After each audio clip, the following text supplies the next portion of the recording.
Hi, welcome to Midweek Conversations. I'm Dennis. I'm Angelica. Our names are And right there. what? Oh yeah, Our our names names. are. All right, our names are down there, and you can see we're using a different format today. Mhm. With it being Memorial Day this last Monday when we typically record, uh, we weren't able to, and then I went out of town, and so here we are. It's Thursday, and I guess this isn't midweek. Kind of okay. The latter half of Midweek Conversation, Yeah. something like that. So now, with the help of our tech guy, Bryce, hats off to Bryce, uh, he's walking us through how we can do this remotely in the future. So we're using some new technology. We'd love to hear your input. Yeah. You can put it down there in the comments, and we'd love to hear it. But we're doing this on location, just in two different parts of the building. We're not having a fight or anything, but Yeah. well, It's maybe we just that will by there's the an end of echo. this. Yeah. If we don't do it like this, it's a very interesting sound. Yeah. Yeah. And so we're trying to get used to looking up here at the camera. There we go.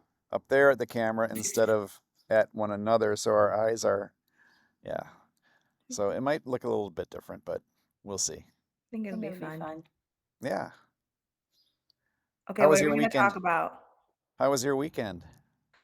My weekend was good.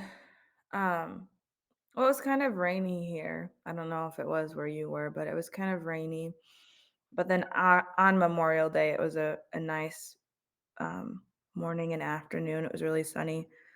So I went out to my Grammy and Grampy's and we had like a cookout with the family and everything. Oh, nice. Did some, yeah, I helped with some gardening. That was really fun. With the cousins and stuff were there. Mom played piano a little bit. It was really fun. Hmm. Yep. How about you? How was your weekend?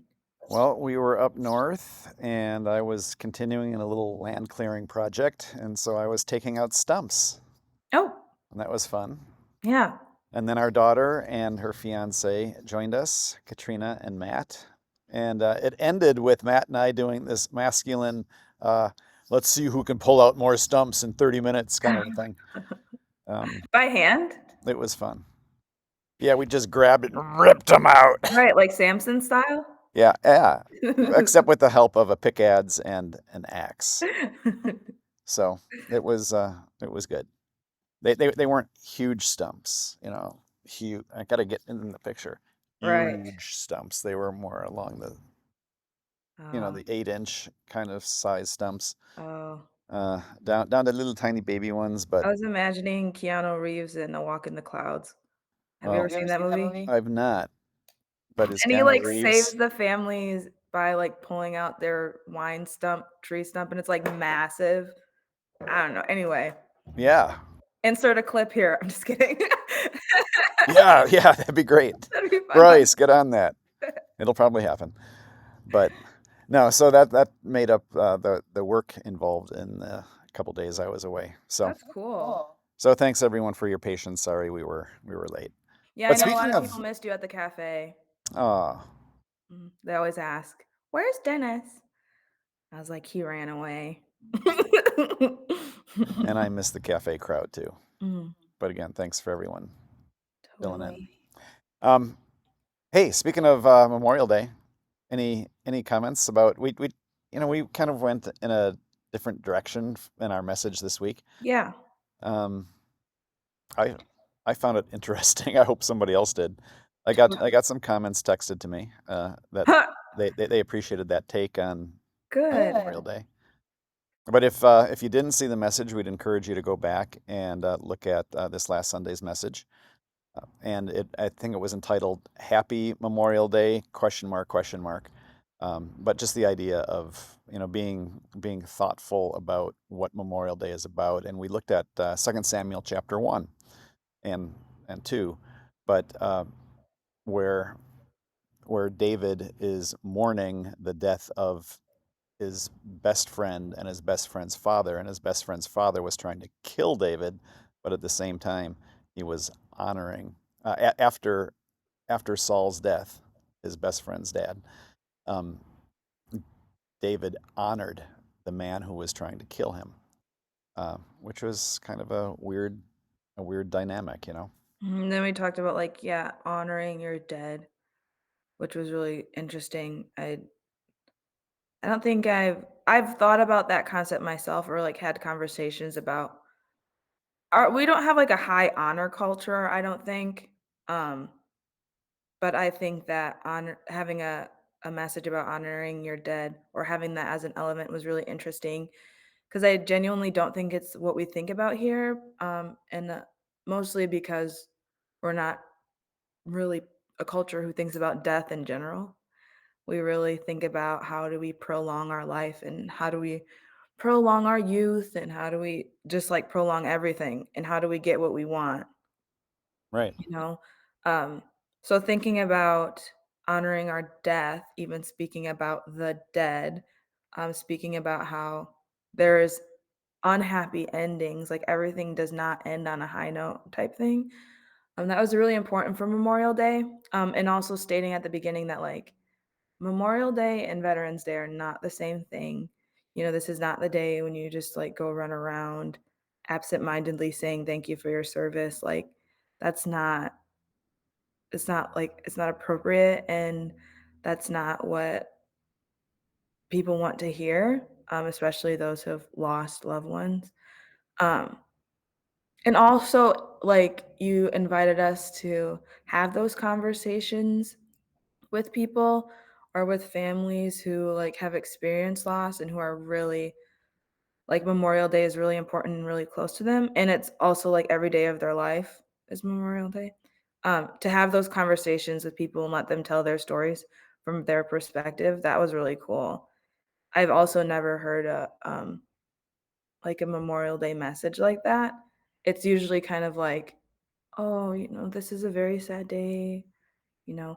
Oh, also, mom and I were talking this morning about it, and you can also think about, like, the soldiers who were lost decades ago, like, in the Civil War, like, or right. like, you know what I'm saying? Like, it's not just our most recent, like, wars. I know it's hard as Americans because 'cause we're constantly fighting, but, like, it's just interesting, like, you can also think back in your history. I mean, I have a lot of, people in my family who, like, went into the Army or went into the Navy, and yeah, so that's interesting. And to think about them and to think about the history, uh, that those losses still matter. Like, those people still matter. I don't know. Well, you know, the thing that caught my attention when I went on, I think it was the VA's website, the Veteran Affairs website, and they gave a very good definition of Memorial Day and Veterans Day and distinguished those two. Uh, but they said that Memorial Day is for those who gave their lives in active duty or lost their lives as a result of injury in Mhm. active duty. Uh, and I didn't tell this story, and I kind of hesitate to tell it online, but I'll do it anyway. I I lost an uncle. I never knew him, um, but he died of alcohol poisoning, and he was given military honors. Uh, and I have the flag that was presented to my grandmother following uh, his death at his funeral. But he went out with some army buddies. He served under General Eisenhower, is the way my family has told the story. And they went out and they got drunk. And as a result of that binge party, my grandmother found him on the living room floor, and he had died from alcohol poisoning. It was where his friends just kind of brought him up to the apartment and put him down wherever they could, and he he died. Oh my goodness. And I asked myself, you know, is that an honorable death? I, but I believe that you know a lot of people have to self-medicate in dealing with their anxieties and whatnot. And I think we need to consider honoring those who have lost their lives subsequent to actual duty, right? So they've lost their lives as a result of injuries sustained in active duty. Yeah. So that of course brings up that there are almost one veteran per hour who takes their own life, Mhm. and we need to remember that as a nation, and to reach out to those who we know who have served, because they are carrying a burden with them. A lot of my friends who are veterans carry that burden with them all the time, Mhm. and uh, we need to be engaged with them and talk with them about the things that that they carry, so that we can carry them together and not allow them to feel like they are all alone. Mhm. So the whole idea of moral injury, we talked about that on Sunday. Um, but yeah, Yeah. And us being a military care church, I think that's really interesting. I didn't even know that something like that existed for people. So I think that that's really cool that we actually don't shy away from those tough conversations and we kind of allow a space for people to come in and be themselves and heal. I think that's really important. yeah, Yeah. and not just for the military either. I mean, it's Right. for Yeah. everyone to Mhm. to It's have a just safe creating the place, atmosphere overall. Like right? anybody can come in for that. Yeah. Being accepting of one another, being patient with one another, Yeah. and realizing that we all go through dark times and Yeah. need to figure that. I have to figure out how to use my hands in doing this new thing. My hands are very large. Going through My, dark times. look at this. My hands are as big as my head. That is so funny. But in any case, uh, we need to have some humor in the midst of a dark subject. Yeah. And so, at any rate, that to me is just, it was reinvigorating to me to think through the whole Saul, David, Jonathan narrative, and how David honored their war dead, even though one of them was an arch enemy, the other one was a best friend. Yeah, So Steven. yeah, That is true. Um, I I also think it was interesting because sometimes, like, we read the Bible and we recognize that, like, David and Saul were, like, military leaders, but, like, it really struck me when we were having that message, I was like, "Oh my gosh." Like, they were literally, like, out there in war, like, constantly. Like, if there's a song about Saul killed his thousands and David his 10,000s, like, literally. And I don't know why it just struck me on Sunday. I was like, "Wait a second. These are, like, military people." 'Cause sometimes the stories are just like, "Oh, yeah, he was, like, in the military, and then he had a son who built the temple," and then like, you know what I'm saying? Like, it just kind of you we kind don't of whitewash. yeah, you don't think about, like, this and about what they would have actually been like. Like, that you can't be totally at peace ever again. You know what I'm saying? These things that Saul and David and Stephen went through throughout their lives, like, they were not, like, at peace, they weren't they had important jobs to do, and they went down in history, certainly, they're legends, but, like, imagining them as real people, I mean, how many people do you know that could have handled the life that these people were living? I mean, I don't know, it just, like, struck me in a different way, I was like, "These were human beings." Talk about post-traumatic stress disorder, Yeah, right? I mean, like having gone through everything that David went through, mhm, it's hard to imagine. And of course, we could sugarcoat it and say, well, he walked close with God, and so therefore he didn't have any of that. But and it's like, "No." we all know people who walk closely with Christ and also have post-traumatic stress disorder. Totally. Not like those things are mutually exclusive. Right, and, like, it's like, look, take it. take a good, honest look at David. He had issues, and, like, you start to understand why, like, why his life tracks out the way it does. Yeah. I don't know. Anyway, it's interesting. Yeah.